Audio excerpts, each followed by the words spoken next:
जी काही धाड रेड पडली आणि तिथं राजू डेरंगे म्हणून जो क्लर्क आहे तो क्लर्क रंगेहात पकडला। तिची जी काही सूत्रांची माहिती किंवा आपल्याला सगळ्यांना माहित आहे त्याच्यावर तात्काळ आपण हा प्रकार इथं होत होता याची कधी मला अशी सुस्पष्ट कल्पना कधीही नव्हती।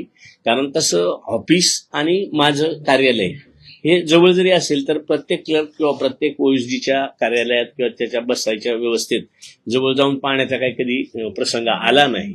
परंतु जे झालंय ते अतिशय दयनीय, अतिशय कलंक लावणारं असं ते वर्तन त्या ठिकाणी केलं गेलंय।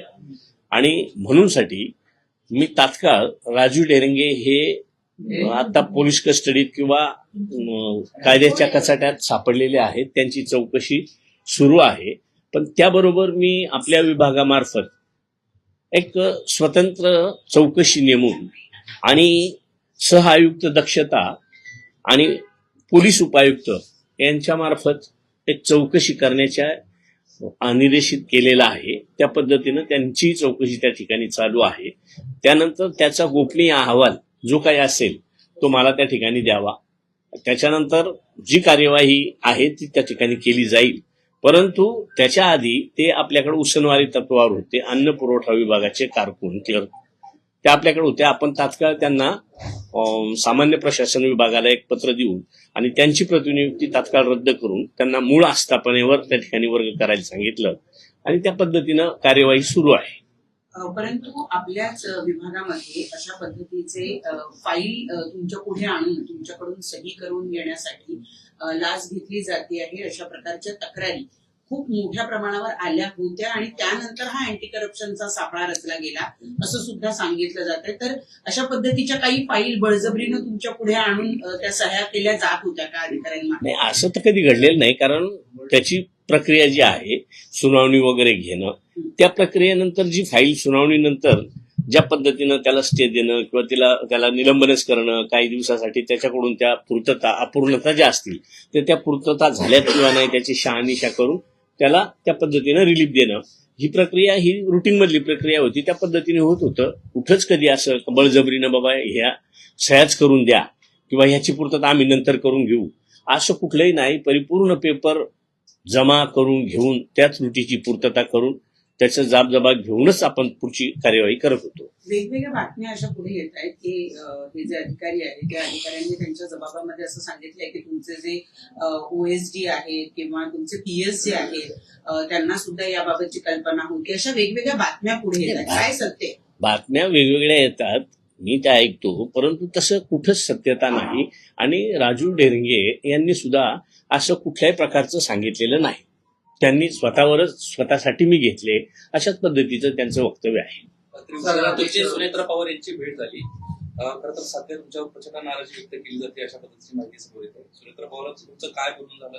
पक्षातून देखील एक नाराजीचं सूर आहे। नाही, नाराजी म्हणण्यापेक्षा झालाय तो प्रकार मला सुद्धा न ऐकण्यासारखा, न म्हणजे खपून घेण्यासारखा असा असल्यामुळे ते पक्षाचे प्रमुख आहेत म्हणून त्यांनी नाराजी व्यक्त केली म्हणण्यापेक्षा सूचना केली की बाबा असा प्रकार जर झाला असेल, खरंच त्याची सखोल चौकशी करण्याच्या संदर्भात त्यांनी सुद्धा त्या ठिकाणी ती तयारी दर्शवलेली आहे। कुणी जाणीवपूर्वक आपल्यावर आपल्या काहीतरी कारस्थान करण्याच्या दृष्टीनं हा सगळा प्रकार केला जातोय का?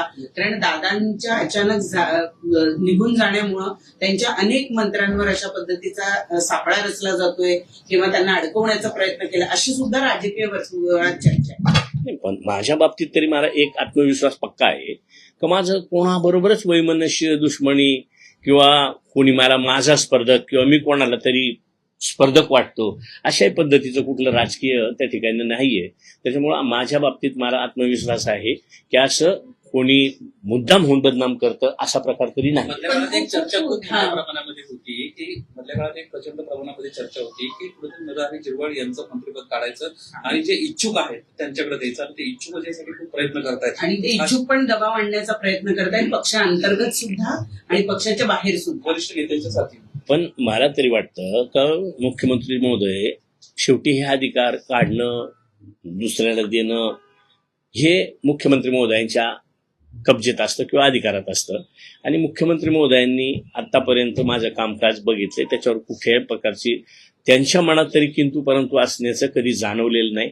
त्याच्यामुळे तोही प्रकार होणार नाही. आणि माझ्या स्वपक्षातलं असं तरी मला वाटत नाही की बाबा कोणी माझं मंत्रिपद काढून आणि कोणाला तरी हवं याच्यासाठी माझी बदनामी करतील असं मला अजिबात वाटत नाही. मुख्यमंत्र्यांशी बोलणं झालं का? विश्व निर्माण केले, त्यांनी मेहनत मोठ्या प्रमाणात घेतली असं सुप्रिया सुळे म्हटल्या. त्यामध्ये की मी त्यांना संपर्क करण्याचा प्रयत्न केला काल, पण माझं तुमच्याशी बोलणं नाही झालं आणि 6व्या मजल्यावरून 3ऱ्या मजल्यावर कारवाई करण्यात आली, अशा प्रकारचं सुप्रिया सुळे आता दिल्लीत बोलताना म्हटलं. नाही, तसं ताई म्हणले असतील त्यांचं. आम्ही एकत्र पक्षात काम केलंय किंवा इतर पक्ष जरी असतील तरी एकत्र काम करताना 2004 सालापासून शिवसेना असेल, भाजप असेल किंवा राष्ट्रवादी असेल, काँग्रेस असेल, ह्या सगळ्यांनी मिळून आम्ही एकत्र काम केलंय. ते कामकाज करताना त्यांनी प्रत्येकाने माझा अनुभव किंवा मला पाहिलंय. त्याच्यामुळे सगळ्यांना माहीत आहे की बाबा मी चुकीचं करणार नाही. म्हणून सगळेच जण, म्हणूनच मी म्हणतो का मला असं कोणीच मुद्दाम होऊन काहीतरी बदनाम करायचं म्हणून करेल असं माझा तरी संशय नाही. मुख्यमंत्र्यांचं तुमचं बोलणं झालं का? मुख्यमंत्र्यांशी चर्चा झाली? सीएम साहेबांबरोबर माझं बोलणं नाही झालेलं, मी बोलणार आहे. सर, विरोधक तुमच्यावर आरोप करताना असं म्हणतात की कुठली पोलिसांची कारवाई करायची असेल तर ती मुख्यमंत्र्यांना माहीत नाही अशातला भाग नसणार, त्याच्यामुळे नक्कीच त्यांनी दिलेल्या सूचनानुसार ही कारवाई केली असणार, असं संजय राऊतांनी आरोप केलेला आहे आपल्यावर. मला तरी असं वाटत नाही का बाबा मुख्यमंत्री महोदयांनी सूचना केली असेल किंवा हे करायला कुठंतरी त्यांचा सपोर्ट असेल असं अजिबात. मी पुन्हा तेच म्हणतो का माझा कोणावरही संशय नाही. सर, एवढ्या प्रदीर्घ राजकारणाचा अनुभव असताना या प्रकरणामुळे कुठेतरी डाग लागला तुमचा? शेवटी असं आहे ना, डाग लागला म्हणजे आत्मा दुखतोच ना. भले तो त्या क्लर्कने केलं, पण शेवटी अन्न औषध प्रशासन आणि वेगवेगळ्या पद्धतीनं मग ते मंत्र्यापर्यंत लिंक जोडण्याचा प्रयत्न करतात. पण मला माहिती आहे सत्यच असतं. सर, एक महत्वाचा प्रश्न विचारतो तुम्हाला मी. तुमच्याकडे जे खातं आहे ना, त्या खात्याचा एक प्रॉब्लेम आहे. म्हणजे तुम्ही फक्त तुमचं म्हणता, म्हणजे तुम्ही म्हणते लक्षात आलं, मात्र खरं तर मेडिकल जेव्हा निलंबित होतं ना, त्याच तुमच्या कार्यालयामध्ये म्हणजे यापूर्वी जे खात्याच्या मंत्र्याकडे होत्या कार्यालयाची शिपाई तिथून ही साखळी उभी राहते. म्हणजे तो वकिलाला सांगणार, त्या वकिलाला भेट, वकिलाला नंबर, ही जी साखळी ही खूप मोठी आहे.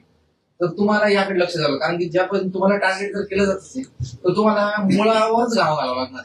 असं तुम्ही शिपायापासून तुमच्या कार्यालयात जे अधिकारी त्यांच्यावर तुम्ही बारीक लक्ष ठेवलं तर त्याचा फायदा निश्चित तुम्हाला असं म्हणजे काही फार्मासिस्ट संघटनेचं म्हणणं आहे. चालेल ना, माझ्याच कार्यालयात नाही तर जेव्हा हे असे प्रकार मंत्रालयात जर होत असतील तर प्रत्येकाला ह्याच्यात आता आमच्यासारख्याला तरी डोळ्यात तेल घालून त्या ठिकाणी कामकाज करावं लागेल, त्याच्यावर सुपरविजन किंवा त्याच्यावर नियंत्रण ठेवावं लागेल.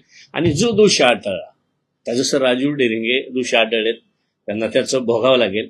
असं त्याच्याशी लिंक असलं कोणाची तर त्यांना ते भोगावं लागेल. पण राजू डेरिंगेने सांगितले का मी माझ्या स्वतःसाठीच घेतले होते, पण ह्या कार्यालयाचं सगळ्या मंत्रालयात त्याचा परिणाम होईल आणि प्रत्येक जण ज्याचं त्याचं चोखपणे काम करेल.